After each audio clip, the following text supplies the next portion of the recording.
She nodded again. Very well, you have satisfied my curiosity. I'll satisfy yours. I'll tell you the whole truth about the human intrusion into Xanth, but I don't expect you'll like it too much. I don't expect to like the truth about myself much, Bing said ruefully. I might as well know whatever there is to know. For thousands of years, Xanth was a comparatively peaceful land, she said, assuming the somewhat pedantic tone he remembered from his school days. Probably every centaur was at heart a teacher. There was magic, very strong magic, but no unnecessary viciousness. We centaurs were the dominant species, but, as you know, we have absolutely no magic. We are magic. I suppose we migrated here from Mundania originally, but that was so long ago it is lost even to our records. Something tripped over in Bink's mind. I wonder if that really is true about magic creatures not being able to work spells. I saw a chipmouse conjure a crumb of bread. Oh, are you sure it wasn't a chipmunk? That is a natural creature, according to our taxonomy. So it might work. So it might work magic. You tax animals? Bink asked, amazed. Taxonomy, she repeated with an indulgent smile. The classification of living things, another centaur specialty.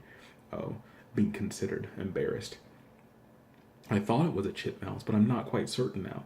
Actually, we're not quite certain either, she admitted. It may be that some magical creatures can work magic, but as a general rule, a creature either does magic or it is magic, not both, which is just as well.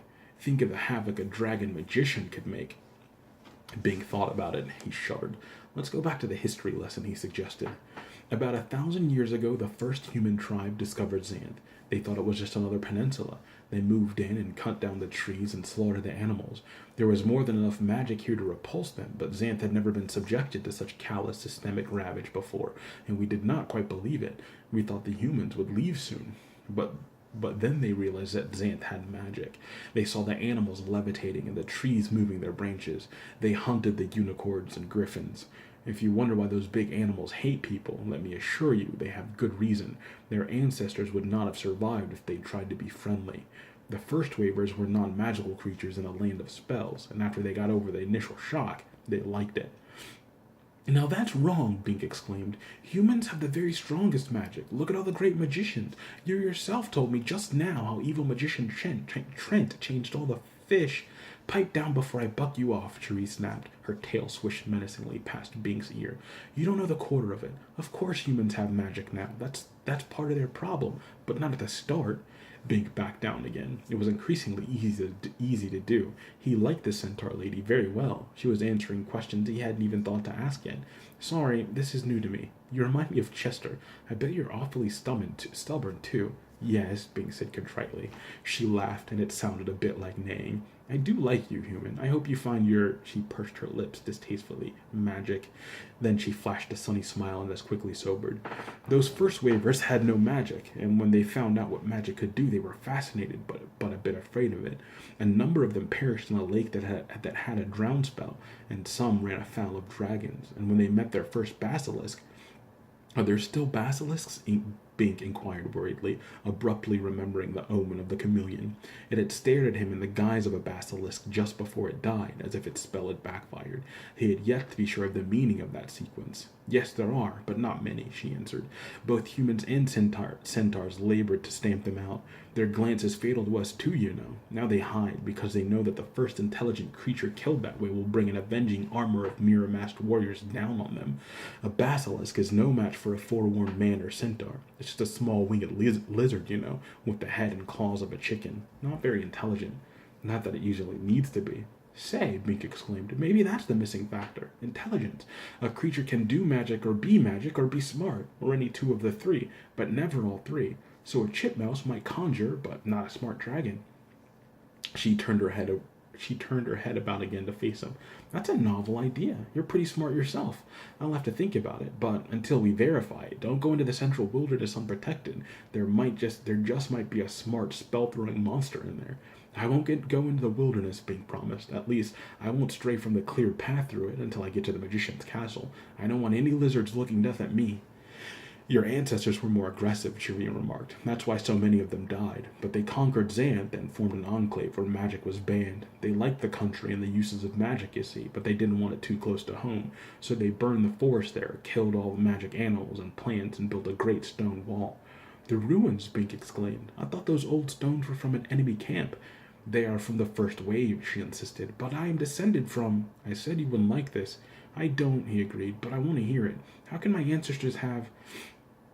They settled in their walled village and planted mundane crops and herded mundane cattle. Beans and wingless cows. They married the woman they had brought along or that they could raid from the closest mundane settlements and had children.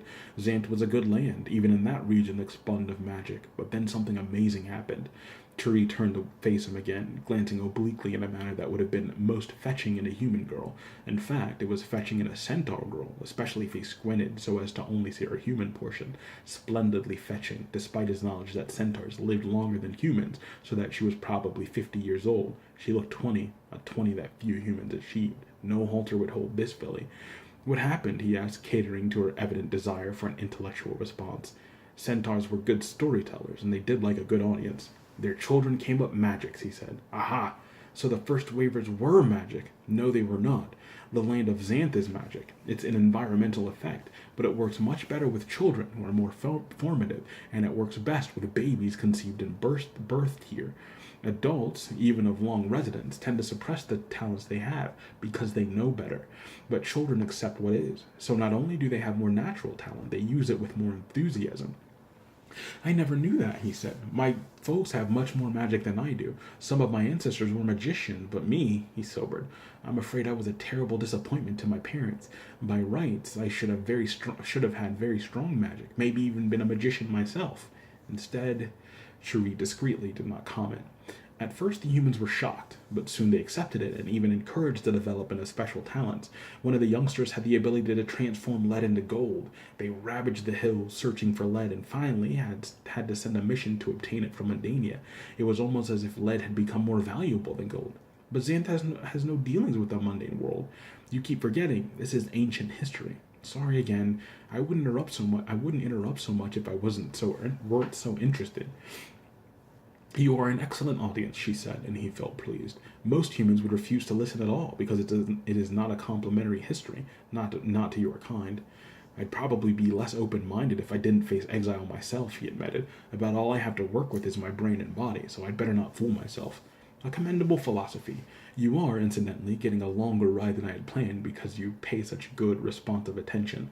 At any rate, they got the lead out, but paid a hideous price, because the mundanes of Mundania learned about the magic. They were true to their type, greedy and rapacious.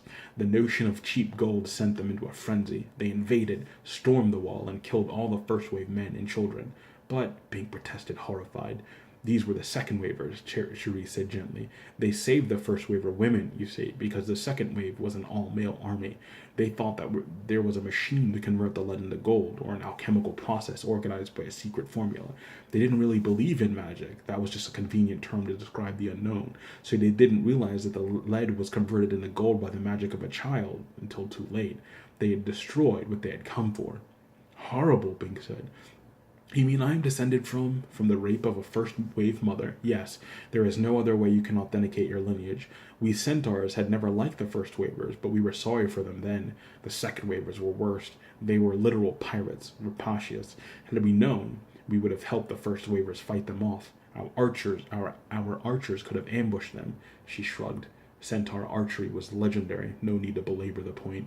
Now the invaders settled, she continued after a pause. They sent their own archers all over Xanth, killing. She broke off, and Bink knew how keenly she felt the irony of her kind being prey to the inferior archery of human beings. She gave a little shudder that almost dislodged him, and forced herself to continue. Killing centaurs for meat. Not until we organized and ambushed their camp, putting shafts through half of them, did they agree to let us alone. Even after that, they did not honor their agreement very well. They had precious little sense of honor. And their children had magic, Bing continued, seeing it now. And so the third wavers invaded and killed off the second wavers. Yes, this happened after several generations, though it was every bit as vicious when it came. The second wavers had become tolerably good neighbors, all things considered, by then. Again, only the women were saved, and not many of them. Because they had been in Xanth all their lives, their magic was strong. They used it to eliminate their rapist husbands one by one in ways that could not be directly traced to the women. But their victory was their defeat, for now they had no families at all. So they had to invite in more mundanes. This is ghastly, Bing said. I am descended from 1,000 years of ignominy. Not entirely. The history of man in Xanth is brutal, but not without redeeming values, even greatness. The second wave women organized and brought in only the finest men they could locate strong, just, kind, intelligent men who understood the background but came from more principle than from greed. They promised to keep the secret and to uphold the values of Xanth. They were mundanes, but they were noble ones.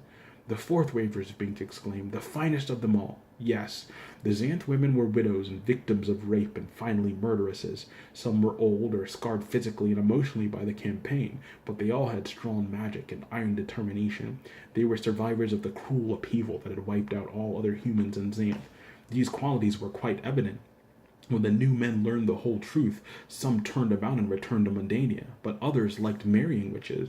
They wanted to have children with potent magic, and they thought it might be hereditary, so they regarded youth and beauty as secondary.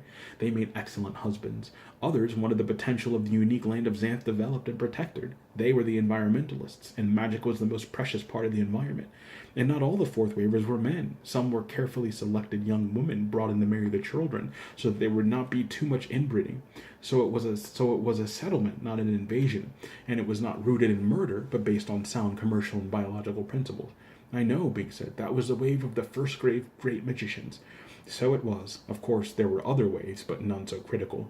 The effective dominance of human beings in Xanth dates from that fourth wave. Other invasions killed many and drove more into the backwoods, but the continuity was never broken. Just about every truly intelligent or magical person's trace just about every truly intelligent or magical person traces its ancestry to the fourth wave. I'm sure you do too.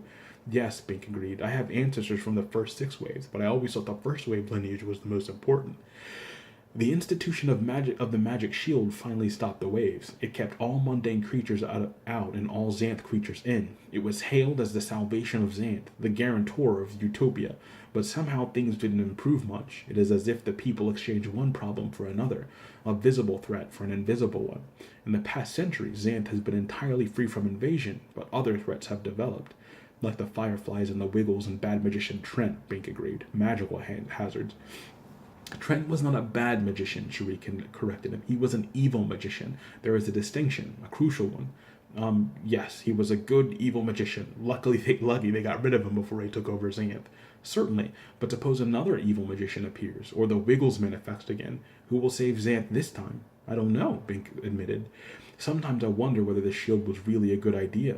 It has the net effect of intensifying the magic in Xanth, preventing dilution from outside, as if that magic were building up towards an explosion point. Yet I certainly wanted to return to the days of the waves. Bink had never thought of it that way. Somehow I find it hard to appreciate the problems of the concentration of magic in Xanth, he said. I keep wishing there were just a little more, enough for me, for my talent. You might be better off without it, she suggested. If you could just obtain a dispensation from the king. Ha, Bing said. I'd be better off living like a hermit in the wilderness. My village won't tolerate a man without talent. Strange inversion, she murmured. What? Oh, nothing. I was just thinking of Herman the Hermit. He was exiled from our herd some years back for obscenity. Bink laughed. What could be obscene to a centaur? What did he do? Cherie drew up abruptly at the edge of a pretty field of flowers. This is as far as I go, she said tersely. Bink realized that he had said the wrong thing. I didn't mean to offend. I apologize for whatever. Cherie relaxed. You couldn't know. The odor of these flowers makes centaurs do crazy things. I have to stay clear except in real emergencies. I believe Magician Humphrey's castle is about 5 miles south. Keep alert for hostile magic, and I hope you find your talent. Thanks, Bink said gratefully. He slid off her back. His legs were a bit stiff from the long ride, but he knew she had gained him a day's travel time. He walked around to face her and held out his hands. Cherie held out his hand. Cherie accepted it, then leaned forward to kiss him, a motherly kiss on his forehead. Bink wished she had not done that, but he smiled mechanically and started walking. He heard her hooves cantering back through the forest, and suddenly he felt lonely.